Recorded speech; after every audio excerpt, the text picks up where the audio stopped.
Hello, everybody. My guest today is Steven Morell. He's a startup geek, serial entrepreneur, mentor, digital native coder, sales guru. It's a hell of a combination. Aspiring skiing instructor. He spent too much time in art, tech, and the science of SaaS sales. Currently, chief revenue officer at AX Semantics in Germany. Steven, you ready to take us to the top? Yes, thanks for having me, Nathan. You bet. So, what is AX Semantics for those that haven't heard of them? Well, in a nutshell, it's an AI that writes content for you. So you probably know the pain. You wanted to write those 5 blog posts this week, you didn't. If that's painful, imagine writing, I don't know, 15,000 product description for your e-commerce store. Multiply this with 5 languages. You need some help. Is this who you're AI selling can do to? this. You're selling to e-commerce brands that need meta descriptions built at scale? Yes, yes. Essentially, you take data, you take your knowledge about the products, you combine this, and the machine produces on-scale content. Also works for weather reports. Everything that is repetitive and based on data, the machine can write better than the human. And what are these guys paying per month on average to use the tech? Well, we have an average sales price of 761. I know because I just calculated this 2 days ago. Because we're always looking on customer lifetime value, but I was asking myself, how much do we get in the first year? So if you take the first year divided by 12, it's 761 euros. That's what 850 US. Mm-hmm. That's great. Okay, and walk me through your involvement here because you're not the founder. Were you there at the start? When did you launch? Oh yeah. Well, I know the founder for 25 years. We both used to have advertisement and digital agencies, what feels like a century ago. And his evolved into a content writing agency. At some point, he started developing a software for his own needs to scale. And then he pivoted from content writing agency into pure SaaS AI high tech company. And about that time, I was coming back from Silicon Valley. We had a couple of beers. Next morning, I started working for him and going, I'll help you to. What year was that? When did the company launch? I started in 2016. Mm-hmm. And yeah. Yeah, 2016. Now, did you get equity? I mean, were you basically a co-founder?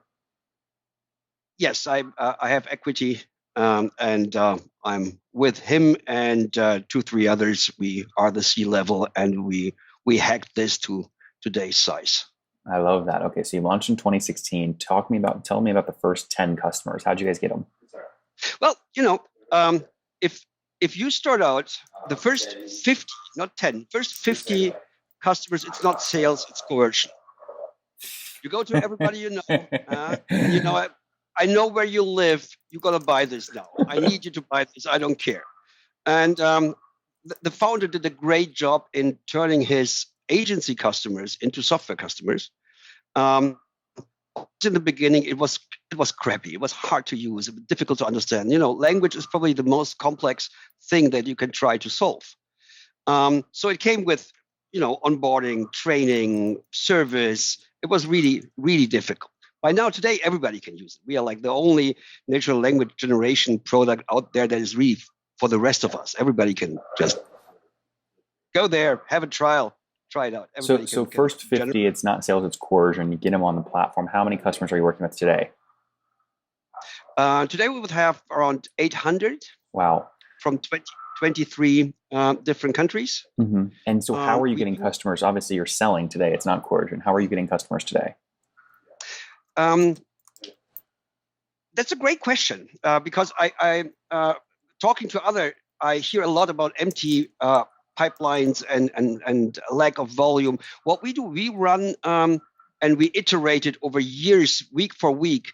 We run Facebook, Instagram, Google ad campaigns, generating leads, and then we have a very traditional SDR calling. Qualifying, is this a business? Do they understand the product? Or was that just, a fat finger on Facebook? Then we have a consultation call. We see, do they have the data? What is the exact need? And then we onboard them and close the deal. So with all the spend you're doing on Facebook, Instagram, and Google, first off, quantify that for us. How much did you spend last month on those paid platforms? I wouldn't know on a monthly basis, but I can tell you that it's a probably 250K. I'm talking euros here, Yep. so at 10-15%. Yep. 250K a year. Yep. On ads. Okay, got it. So with that kind of sample size, you should sort of know what your CAC is. What do you pay to get a new, $850 a month customer? Well, and a fresh lead is about 25 to 35 euros per lead. From there, we have 25 to 30% conversion into an appointment. Mm-hmm. From the appointment, we have 70% conversion into an opportunity in the good stage. And when I say good stage, it's a stage that keeps moving. It's not like circle back or reconnect or whatever. It's something like signature, handover, the two famous stages that we have, ping and pong. Yep. We have to do something. They have to do something. Lead, appointment. Now they're qualified. Then what? Then we have this consultation call with them. And from there, we move them in 70% of the cases into a good stage, and half of those close. Okay, got it. So let me just repeat that back to you. You spend $40 for a lead. 25 to 30% of the leads convert to an appointment. 70% of the appointments convert to a qualified lead, a good lead. And then 50% of the qualified leads actually end up closing. Yes. There you go, guys. There you have it. CAC in a nutshell. We love that. Okay, now can I take this math? I mean, you've got what you said, 800 customers at $850 a month on average. You're doing about $680,000 a month in revenue. We are doing about 3.5 million a year. Per year. Okay, got it. Yeah. So this is 4.2 or something. Yeah, got it. Got it. So more like $350,000, $400,000 per month. 60% growth year over year. I know what you're going to ask. Yeah, you must listen. Do you listen to the show? Of course. He listens. He listens. Do I do? Yeah. Big fan. Okay, so you like the process. You still agree to come on in. You enjoy it. Absolutely. Good. Absolutely. I love it. Good. We love that. So that's good growth. Now, have you done this bootstrapped or did you raise a bunch? No, we've been raising multiple times. I'm not at liberty to go into details, but they raised the first time when I wasn't around. Mm-hmm. And then, the thing is, you cannot bootstrap NLG because you have to put in years of software development. Mm-hmm. And that's very, very difficult to do. Mm-hmm. There's only like 5 companies out there who do natural language generation at all. And coming up with a product that everyone can use and that supports 110 languages, man, imagine the grammar of 110 languages. Yep. This is not sending emails or doing on-page analysis or something. This is really high tech. Yep. No, we love that. Okay, so let's talk more about the team. How many folks total? Roughly around 40. And how many engineers? I'd say maybe you can divide it up in similar size teams: sales, customer success, administration. How many engineers? Probably 10. Okay. 8 to 10. And then do you have any quota carrying reps? And if so, how many? Come again? Do you have any quota carrying sales reps? This is not how we build our sales team. The sales team works as a team and not as sales reps who compete against each other. Does the team have a quota? They have their own KPIs, and they figure out their KPIs on their own and present it. Go like, this is what I'm doing. This is what I think the team should know that I'm doing, and this is what I want to be measured by. And then the rest of the team goes like, yeah, sounds right. I want to know that you're doing this. So this is how we build the team. We also don't sit on hire and fire. You normally say you should, even if you're good, half of the salespeople that you hire, you probably have to let go because it's just not a good match for them. I don't believe that. I believe you have to develop people and to train them and to build a team based on experience and knowledge of this product, this company, this customer type. It's not, I see a lot of others are just hiring and firing till they find this guy who does it well. there are no naturals. It's training. Understood. So 40 people total, 10 engineering, 10 sales reps, and then about 20 other people in other roles. Yeah, customer success, support, operations. Churn's critical in a SaaS business, as you know, Steven. So what's your guys' churn? Thanks for asking. Churn was our biggest problem. We needed like 3 years to figure this out. Why? Because the software is you have to learn it. You have to put in 2 weeks to learn how to use it. What are the numbers first, and then explain the backstory? So what is your gross revenue churn annually? So we had in the darkest days, and those were really dark days, we had like 90%. Yep. Annual churn. Now we are monthly churn. Oh wow, okay. Monthly churn. Yeah. So we were I mean, that's not a SaaS business. I mean, that's an agency. We were loading in customers, onboarding customers, and we were losing them at the same time on the other end. Yep. And it took us almost 3 years to figure out how to stop that bleeding. And in the last year, we cut the bleeding down to 0, and now we have net dollar expansion. Well, hold on. So what is? Let's do gross, and then expansion, and then net. So what's gross revenue churn monthly? Now it's in total numbers, it's 0. So we hardly lose any customers, and we have in growth numbers, we have a 1-to-2 ratio of growth. So for every $100 that come in with new customers, we grow existing customers by $200. Does that make sense? Yeah, it does. It's just a complex way to talk about this. What is your expansion revenue, either monthly or annually, on accounts, on historical accounts, percentage-wise? I would have to look that up. I don't have that. But what you do know is that net dollar retention annually is now above 100%. Yes. Got it. The expansion from historical cohorts is more than that same revenue you lost from that same cohort. Yes. I see. Well, congratulations. That's a big step.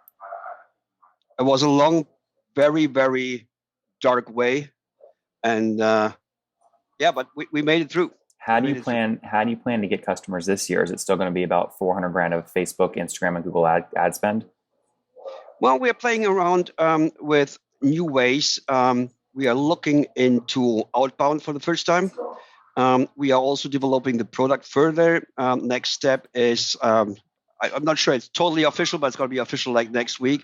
We're going into personalization. Let me give you a quick example. Take a power driller. If you have a power driller, it's a different tool for a carpenter than it is for a car mechanic, than it is for an electrician. Yet it has the same description. Why? They're doing different things with it. So if you can tell from the path from the user journey, this is a carpenter, or this is somebody who is into car parts, then give him a different description of the tool. Mm-hmm. So it's close to 1-1 personalization. And this is where we are heading with the product. This naturally has a bigger market. So we are looking into outbound as a new acquisition channel. Great. We'll see how it goes. You have to come back on and give us an update. In the meantime, though, let's wrap up here with the famous 5. Number 1, favorite business book. Right now, it's the Mom Test. Number 2, is there a CEO you're following or studying? Not really, no. Number 3, what's your favorite? I like the school guys. What's your favorite online tool for building your business? Lately, it's Slab, and documenting everything that we do and having a discussion. Slab, S-L-A-B. Slab, interesting. Number 4, how many hours of sleep do you get every night? Come again? How many hours of sleep do you get every night? Plenty. How many? About the journey. How many hours? I get my 6 hours. That's good. And situation, married, single, kids? Girlfriend. Okay, so not married, no kids yet? Girlfriend, 14-year-old teenager, 2 dogs, 2 cats. You're a busy guy. How old are you? 52. Last question, Steven. What's something you wish you knew when you were 20?